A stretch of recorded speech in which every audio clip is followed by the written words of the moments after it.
every swimmer has a start to their journey. So when did we start? I started swimming at about 3 years old, got some lessons in, was able to float, do the basics, whatnot. 4 years old, definitely was starting to learn strokes. By 5, I started competing, and usually at 8 and under, we start with 25-yard sprints and learn all 4 strokes until we progress and build endurance. Now, when did you start? I don't know, I think that was the best year of my life when it was just the 25 yards, so wish I kept it at that. I started around kind of probably the same age, lessons, very, very young, back in the really, really cold pool.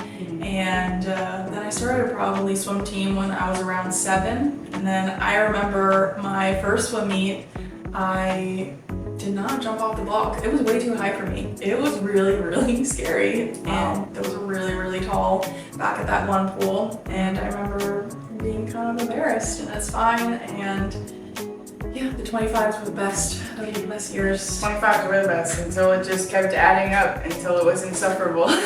When did you start swimming? Like what state? So I started on Long Island in New York. Wow. It's That's cold. See, Yeah. I thought Illinois was cold, but that's cold also. where I swam at it.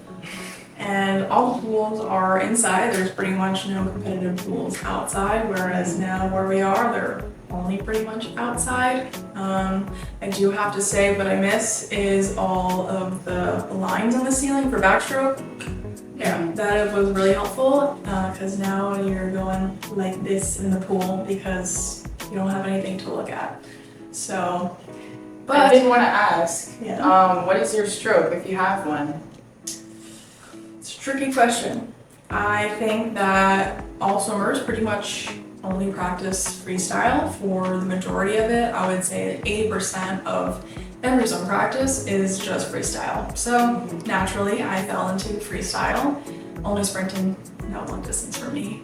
And I tried getting into the breaststroke and the backstroke, but those were kind of only like mini seasons. What about you? My dad wanted me, he wanted me to be an IMer. He was like, I want your technique to be great across the board. So we were an IMer, but honestly, the stroke probably got centralized to breaststroke. I did love freestyle. I loved a 50-yard sprint. Not really a fan of distance at all. I don't know many that are. But breaststroke was more so my stroke. I liked the 100, I liked the 200, and the 200 I am. Yeah, fun fact about me, in all of my years of swimming, I have never swum the 200 butterfly because I just don't like it that much. Like, I was never gonna swim it. I swam the mile, I swam the 1,000, I swam every type of distance event. I've never swum the 200 butterfly. If you were to Google me under USA Swimming, assuming you knew my name, it would come up as in no time. I don't think I've ever been caught swimming butterfly. That was my least favorite stroke. Yeah, hurt my back severely. Still have pain from that. So yeah, you wouldn't catch me doing that. Yeah. Not even the 50 or 100? Have you done any? Probably like a 50. Probably the worst too. I like the 50 because it's a sprint. Like I like a good quick butterfly moment. The 100, tolerated. The 200, don't even bother putting my name. I won't show up. I was actually told not to swim anymore when I was 15 years old. Wow, really? It was 15? I was about the same exact age actually. I was 15, I wasn't 16 yet, and I went to the orthopedic and I said, I am suffering from some major pain right now. Like, I squat and I feel like I'm 40 years old. I feel like I'm really old, and I know I shouldn't feel that way. I'm training 2 to 4 hours a day, so where is the source of this joint pain? I thought I had this or an autoimmune disease, or like what is affecting me right now outside of teenage depression. So at 15 I'm like, everything's my fault. Oh my god, my performance is failing. My body feels old. I feel like I've used everything that I was able to use over the past like 10 years. So went to an orthopedic.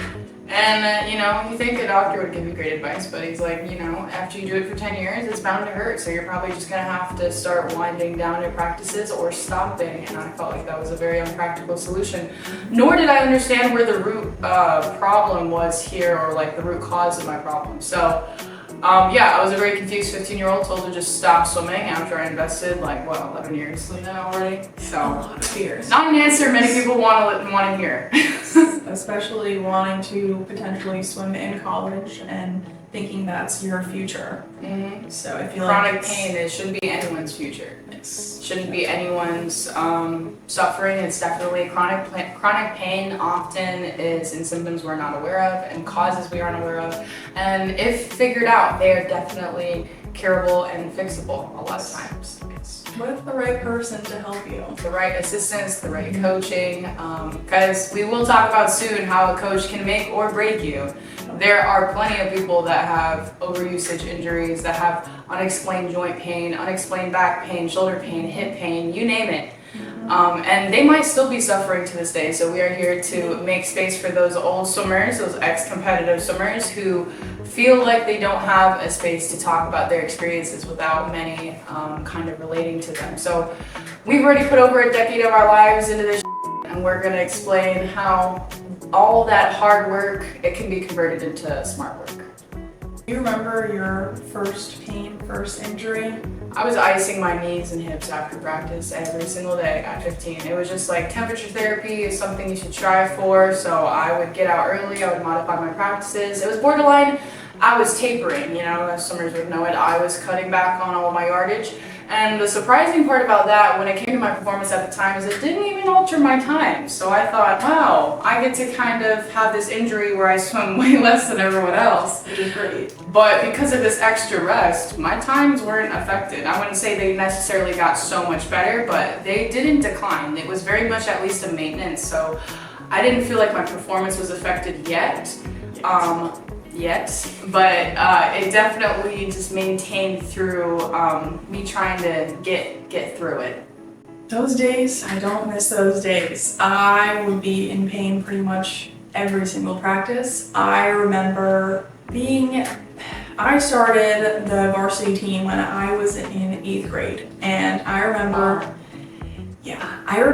one of the swimmers, and she was a breaststroker, she was amazing, but what really came with that was that she was popping ibuprofen every single day. And coming from a family that does not even think that medicine is a good idea, it was crazy to hear that she was in so much pain, but she was so dedicated that she was doing that to be able to work through practices. And how were your practices? Because mine were pretty much 2 hours long. We had, in high school, it was morning and evening for 2 hours. Dryland wasn't even really a question. That was torture for the coaches. We would only have that if it was bad weather or at least for Florida. Yeah, and we definitely got lucky swimming outside. Yeah. We got to get out of some practices because if you're up north, the pool's indoor. There's no need to get out. So I couldn't imagine honestly missing a practice ever if it was an indoor pool. We were even swimming on Saturday morning. So summer vacation, don't think about it. Winter vacation, don't even think about it. Spring break, don't even think about it. Your birthday, don't even think about it. My birthday landed on, my birthday is so funny to talk about. So I'm right in the season of July where my birthday landed on a championship meet. So not only did my parents work me hard, they were like, you're turning 14 at the championship meet, so you better be a top 14-year-old, and even though you were just technically 13. So I was trying to swim a year above my age all the time, and sure, it kind of helped me stay advanced, but definitely led to a lot of burnout, and I didn't even get to enjoy birthday. Okay, so I had to wait till after this to even have a piece of brownie or whatever cake I wanted. There was no eating bad. Obviously, that's a privilege now in some ways, but there was no treats as a kid. There was no birthdays. There's no vacations. The sacrifice they talk about is definitely real. So how do you feel like that sacrifice affected you as a child? I feel like swimming wasn't really a choice for me growing up, and I think you said that was a little bit for you too throughout your childhood. It just kind of felt like a chore that I had to do. And felt like it would be a disappointment to even bring up to my parents to be like, yeah, I actually really don't like this. But then eventually when I did end up having to stop for a little bit because of my shoulder, then I kind of missed it, but it was because it was my everyday life. It was a lot. I couldn't hang out with my friends. I would have to go to practice. Practice would be every single day. I was tired. I would come home late. The schedule was crazy for such a young child. I would come home and I would eat at like 9, 10 at night, and I think like that's so, That's why I still eat at 10 p.m. Yes, I do too. It's just so unreasonable, and so much pressure is put into the sport that I feel like I haven't really ever experienced for any other sport, because it's just like an everyday thing. You get no breaks, whereas other sports you do get breaks. And yeah, we didn't even have an off season. It's like short course season, long course season, and then back to the training schedule. Yeah. Every day except Sunday. So Monday through Saturday. Monday through Friday was twice a day, and everyone's got school. So if we gotta be in class at 7:30, we're in the water at 4:45, which means you're waking up at 4:15 or even 3:55 at sometimes, and you're not even a 10-year-old. So where's the sleep in terms of developmental need? It was not there. Rest was not there. It was so bad that my puberty was definitely stunted. So TMI, I didn't have my first period until I was almost like 16. Didn't grow. Everyone thought I was going to be short my whole life. My sister was way taller than me, so everyone's like, you're going to be short. And now I'm basically 6 foot, so come at me, I dare you. But yeah, when it comes to the schedule, 2 to 4 hours a day. I mean, if you were not able to make morning, everyone was there in the evenings. Everyone in the mornings were people that really wanted it, people that were, I want to be better than everyone else, so I'm going to show up twice a day. And on top of that, of course, dry land was at least 30 minutes to an hour. So you have kids that aren't even 12 years old that are training 4 to 6 hours a day. In case you ever feel like you're not doing enough. But when it comes to a sport like swimming, the whole point is mastery. So their goal is you got to keep doing it over and over and over and over again until you're perfect at it. So whether that takes 3 hours, 4 hours, or 7 hours, like some of my dancers might know. My mom was a dancer. You guys were rehearsing for 3-4 hours, okay, just trying to get that routine down. And that's the same thing with synchronized swimmers. That is the same thing with regular normal swimmers. We all have our different routines. And these are the types of sports that you spend, half of your day. This is a job. I know you described it as a chore, but for me, it was definitely labeled as a job by my parents. It was going to be the ticket into college and the ticket to my quote-unquote success. So there was not going to be other support other than support around the sport. So you mentioned you ended up bringing up when you wanted to quit. What age did you talk about quitting? Because for me, I was getting burnt out. I was getting tired. I was dealing with chronic pain in my joints. So it was about 4. I first mentioned it at 12, but definitely with emphasis at 14 and 15. I'm done. I don't want to be here. I don't want to do it. So for me, it was kind of hard because it was barely pushed on to me more so. So I tried different sports. I tried soccer, I did karate, I did dance for many, many years.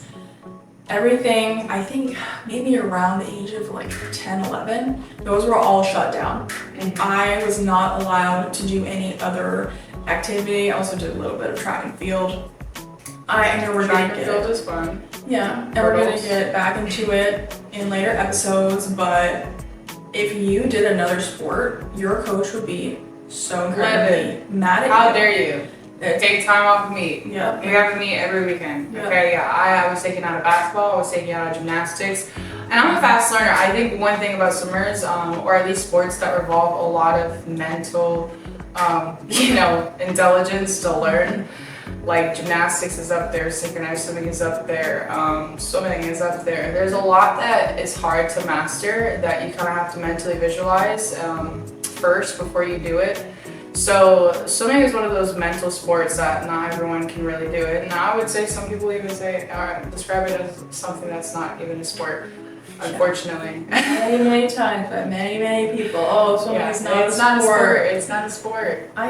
Swimming is one of the top ones that have the most overuse injuries. So tell me how that isn't a sport. It was definitely a tough journey, but I think it provides a lot of discipline and a lot of mental strength to be able to be in this type of sport. It is also very lonely a little bit. You swim for 2 hours, and unless you make really good friendships, you're not talking to anyone. Yeah, you were in your head. You would be, all right, you're on the wall, okay, go. You got anxiety, this sport is perfect for you. Definitely, that was me growing up, so it was good in that sense sometimes. If you can't open up to people, this sport is definitely Perfect. Yes, introverts. Yeah. And don't even get me started on the damage chlorine does to you, your hair, your skin, you know. I remember there was this one time as a kid, my parents were teaching me to moisturize and put lotion on all the time after my breakfast. You know, I was just a kid who wants to do any of these things.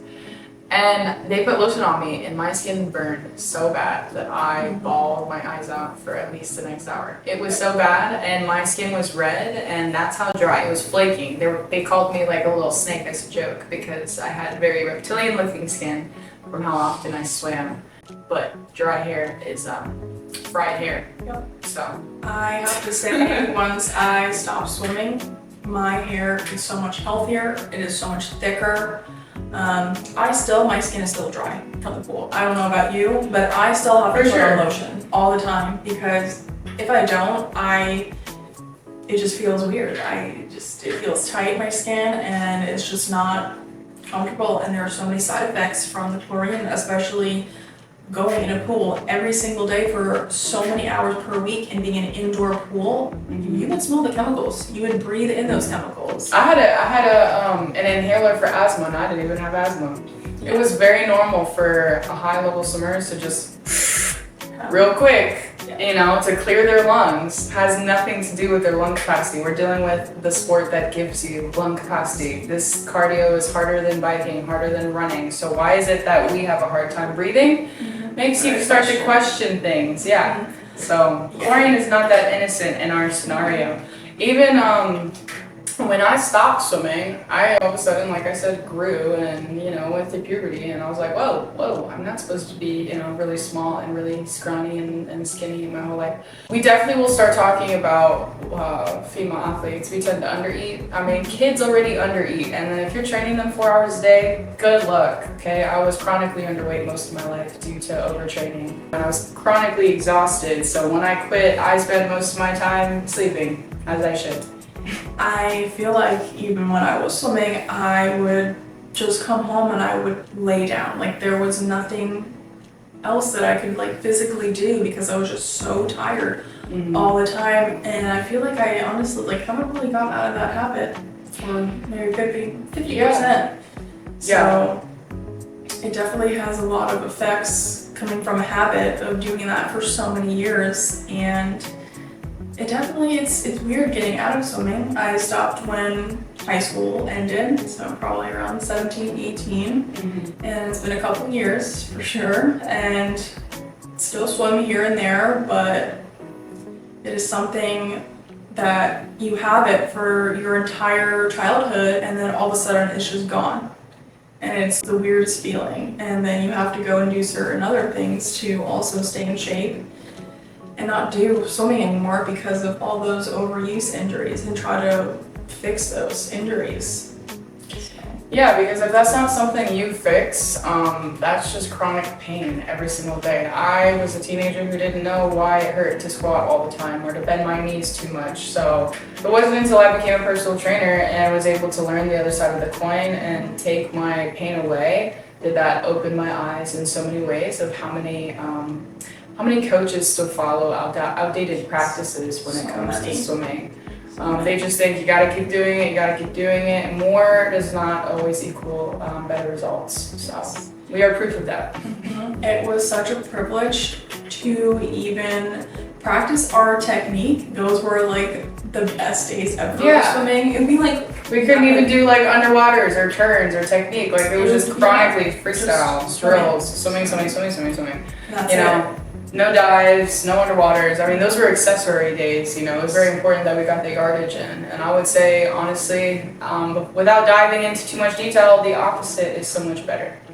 We'll get more into it in our upcoming episodes. Yep, we're going to expose every layer and every level to the ocean that we quote-unquote swim in. So we're going to have a little bit of an expose with all this research. We're not only talking about our experience, we're going to back it up with facts, research, and evidence to prove that we are not alone or wrong and thinking or feeling the way we do. All right, till next time, this is Just Keep Swimming? Probably not.